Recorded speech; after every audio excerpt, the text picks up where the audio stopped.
Assalamualaikum and hi. I would like to start our video assignment with introduction of our group members.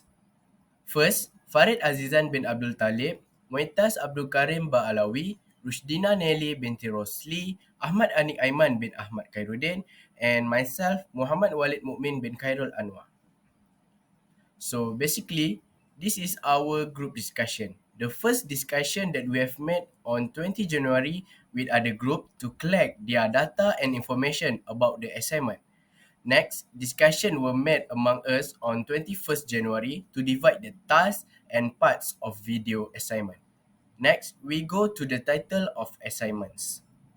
First, we have Structural Engineering, Transportation and Geotechnical Engineering by Group A, and Hydraulic and Hydrology Engineering, Environmental Engineering by Group B. Geological, transportation, and geotechnical engineering. So, geological. Geological is basically in tropical climates.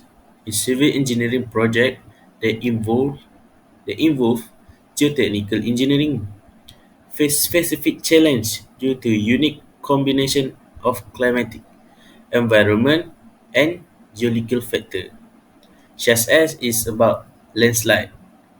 Landslides are caused by disturbance in the natural stability of slope. They can accompany heavy rains or follow drought, earthquake, and volcanic eruption.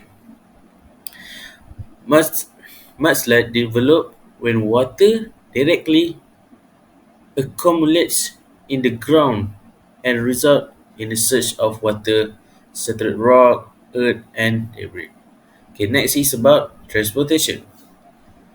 Civil engineering, particularly transportation engineering, face specific challenge in tropical climates. Some of the issues relate to transportation engineering in tropical climates, which is about significant rainfall, flooding. Flash flood are a possibility in tropical region because of the frequent and heavy rainfall in the areas. R- Road closures, erosion, and infrastructure damage may result from this. Landslide: when it rains a lot, steep tropical terrain might experience landslide that can affect the stability of nearby road. Geotechnical: field of civil engineering. Geotechnical engineering examine how naturally occurring geological material behave in systems that have been designed. Since soil and rock are the most affordable and readily available building material on Earth, geological engineering engineers understand their importance in design, development, and operation of all engineering structure. So, which is about soil and sediment. Soil erosion can result from heavy rainfall, particularly in areas with slope. Erosion has the potential to cause topsoil loss and compromise the stability of slope and embankments. When the velocity of a fluid, like water or air, decrease of the fluid is unable to carry the particle further. Sedimentation occurs as the particles settle and accretion. So, of the submission, this topic is really talk about soil mechanic and fluid mechanic. Structural engineering. What is actually structural engineering? Structural engineering is a subdiscipline of civil engineering in which structural engineers are trained to design the bones and muscles that create the form and shape of man-made structure. Structural engineers also must understand and calculate the stability, strength, rigidity, and earthquake susceptibility of built structure. Structure. What is a structure? Structure is a system designed to resist or support loading and dissipate energy. We have an example of building structures such as tall buildings, house, towers, stadium, and oil and gas facility. For non-building structure, we have bridge, tunnels, jetties, dam, retaining wall, and pipeline. They are actually have a smaller structural subsystem such as roof, walls, floor slabs, framing, columns, and beam, and foundation. There are four types of structural system, that is skeleton structure system, shell system, load-bearing system, and tent and cable system. For the skeleton structure system, beam and column system, we have four types. We have beam and column system, frame system, truss, and arch. For the shell system is a thin curved membrane or a slab and used as both structure and covering membrane. They are capable of maintaining their shape and the support loads without any help of the frame and solid mass material. Load-bearing system. Load-bearing system mean that the load is transferred vertically downward through the wall. Loads from roof floor gets transferred to wall, and wall has to transfer this load as well as a safe weight. For the tensile and cable system, that means a construction of element carrying only tension and no compression or bending. Cable system form a long span structure that is subject to a tension, use suspension cable to support. Usually apply in a bridge is utilize tension cables to transmit the major loads of the structure. Structural element. We have four structural element in a structure system. We have a beam, we have a columns, and we have a slab, and then the most important thing in a structural system, we have a footing. Then we are in structural engineering also have the most common material used in civil and structural engineering application or in construction project are cement or concrete, steel, timber, masonry, composite material, and then we have an example of engineering project ecosystem.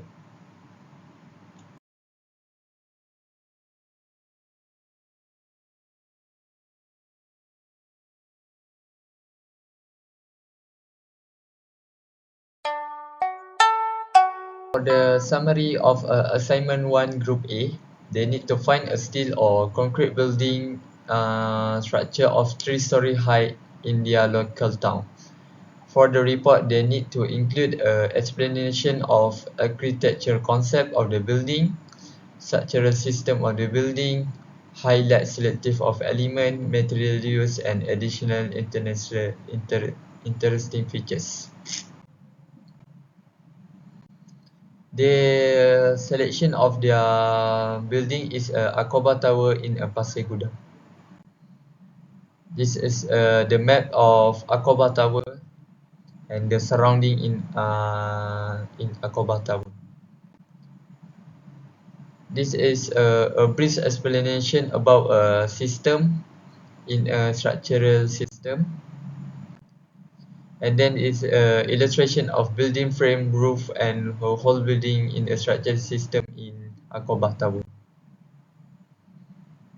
This is the highlight selective of structural element in a beam, column, slab, and a footing. And then this is the material used in a construction project for Akoba Tower. They use a brick, glass, concrete, and tiles. This is additional interesting features in Akoba Tower. They claim that they state that Akoba Tower use urban concept and Islamic element in their design. And the reference. Environmental engineering. Environmental engineering is basically are the technical experts who identify issues with the environment and create cures. They provide safe drinking water, treat and properly dispose of waste, maintain air quality, prevent and control water pollution, and also remediate contaminated sites. What do we have to study to be an environmental engineer?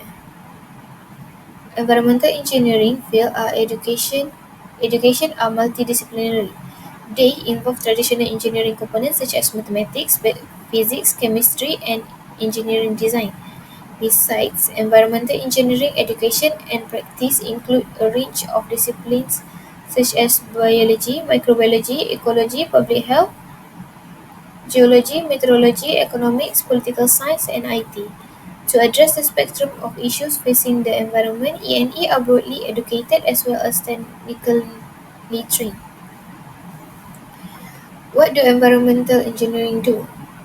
They do water supply, sewage and industrial wastewater treatment, industrial and hazardous waste treatment, water quality management, air pollution control, noise pollution control, solid waste management, and environmental management. Water supply is to supply clean and safe water to the public. Other than that, sewage and industrial wastewater treatment is to collect and treat sewage and industrial wastewater before being discharged to water body. For industrial and hazardous waste management is to manage non-liquid industrial and hazardous waste. For water quality management is to protect and preserve the quality of water body. For air and noise pollution control is to protect and preserve the air quality and noise level. Last, solid waste management is to manage the solid waste generated by public, commercial area and industrial. And lastly, environmental management is to manage and improve the state of environmental resource affected by human activities. Aim of environmental engineering program is to produce engineers who can protect and preserve the environment.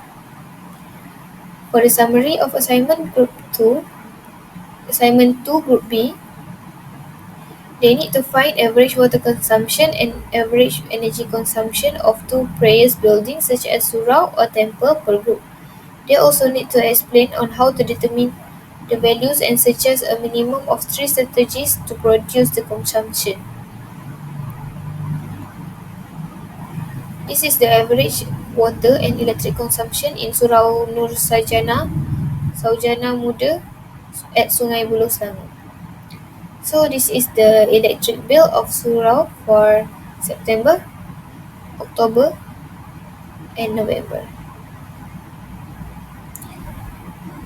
This is the average of water consumption, and this is the bill for September, October, and November. This is the second place, which is at Surau Ar-Rahman, Taman Desa Karun Mas at Seri Kembangan, Selangor. This is the average of electric consumption, and this is the bill of the surau.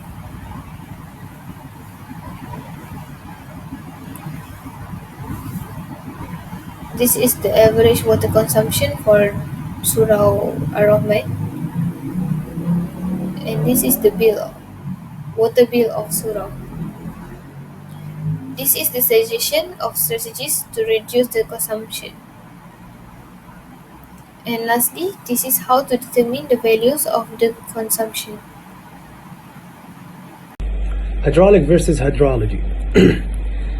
Hydraulic. Definition: hydraulic engineering deals with the flow and conveyance of fluid, particularly water. It involves the design, analysis, and the maintenance of systems that utilize fluid properties, such as pipes, channels, pumps, and turbines.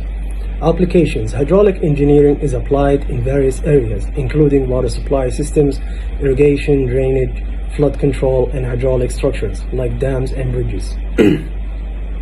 Key concepts. Key concepts in hydraulic engineering include fluid dynamics, fluid statics, pipe flow, open channel flow, and hydraulic machinery. Hydrology. Definition: hydrology is the scientific study of the distribution, movement, and properties of water in atmosphere, on Earth's surface and beneath the Earth's surface. It encompasses the examination of precipitation, runoff, evaporation, and groundwater. Applications: hydrology is crucial for managing water resources, predicting floods and droughts, designing water-related infrastructure, and understanding the impact of human activities on water systems. Key concepts: important concepts in hydrology includes the water cycle, precipitation, infiltration, runoff, stream flow, evaporation, transpiration, and groundwater flow. In summary, hydraulic engineering focuses on the design and maintenance of systems involving fluid flow such as pipes, channels, and hydraulic structures like dams. It deals with practical applications of fluid mechanics. Hydrology is the scientific study of water distribution, movement, and properties in the atmosphere, on the Earth's surface and underground. It plays a key role in managing water resources and understanding the behavior of water systems. Hydraulic versus hydrology.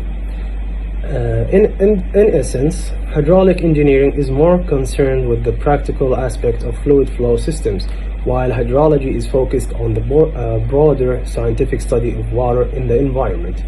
Both fields are essential for effective water management and the development of sustainable water-related infrastructure.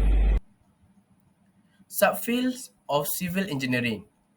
Summarize: structural engineering, geotechnical and transportation engineering, hydrology and hydraulic engineering, environmental engineering.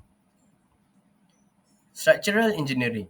Structural engineering is trained to design construction of new bridges and buildings, as well as renovations and additions to already existing buildings or other structures. Structural engineers need to comprehend and compute the stability, strength, flexibility, and earthquake susceptibility of constructed structures for both buildings and non-building structures. Geotechnical and transportation engineering. Geotechnical engineering is concerned in how a material responds under engineering conditions. For the accuracy of each of its corresponding engineering challenges, it applies the concept of rock mechanics and soil mechanics. Transportation engineering is a field dedicated to the functional design of physical and organizational actions. Transportation planning is required for a civil engineering business to ensure that these risks and conditions are frequently repaired and are up to standards, as well as to guarantee the safety of individuals on the road. For hydrology and hydraulic engineering, water resource and hydraulic engineers work to prevent floods, to supply water for cities, industries, and irrigation, to treat wastewater, to protect beaches, and to manage redirect rivers. Water resource and hydraulic engineers study the properties of distribution and circulation of water on the surface of the land, in the soil, and underlying rocks, and in the atmosphere. Water resource and hydraulic engineers deal with problems and issues involving the flow and storage of water. Specific applications have traditionally arisen in urban drainage, measures for mitigating the effects of floods and droughts, water supply, water treatment, and coastal protection. Last but not least, environmental engineering. Environmental engineering encompasses water and air pollution control, recycling, water supply, waste disposal, land management, transport, and the built environment, process engineering, and also public health issues. Environmental engineering work to improve recycling, wastewater disposal, public health, and water air pollution control. They also address global issues such as unsafe drinking water, climate change, and environmental sustainability. So this is the bonus question. Most of the problems with regards to civil engineering can be classified as everyday issues, and some are issues that arises just recently, maybe due to factors such as climate change or overpopulation. Apart from summarizing the assignments as before, you are required to investigate through literature infrequent issues occurring especially in recent years in our civil engineering field. Explain the issue and suggest solutions that is able to rectify the issues. For my opinion, civil engineering encompasses a wide array of issues and challenges, but one persistent problem in the degradation of infrastructure and the need for sustainable development. Here's an overview of the issue and potential solutions. First issue is environmental impact. Traditional construction methods and material contribute to environmental degradation through resource depletion, pollution, and carbon emissions. Secondly is population growth. Rapid urbanization and population growth strain existing infrastructure, leading to congestion, pollution, and also inadequate service delivery. So the solutions for the issue firstly is innovative materials and techniques. Civil engineers can explore alternative materials like recycled aggregates, fly ash, and sustainable timber to reduce the environmental footprint of construction projects. Additionally, adopting prefabrication and modular construction techniques can enhance efficiency and minimize waste. For second solution for the second issues is smart infrastructure. Incorporating sensors, data analytics, and IoT, Internet of Things technology into infrastructure system enables real-time monitoring, predictive maintenance, and optimized resource utilization. Thank you for listening.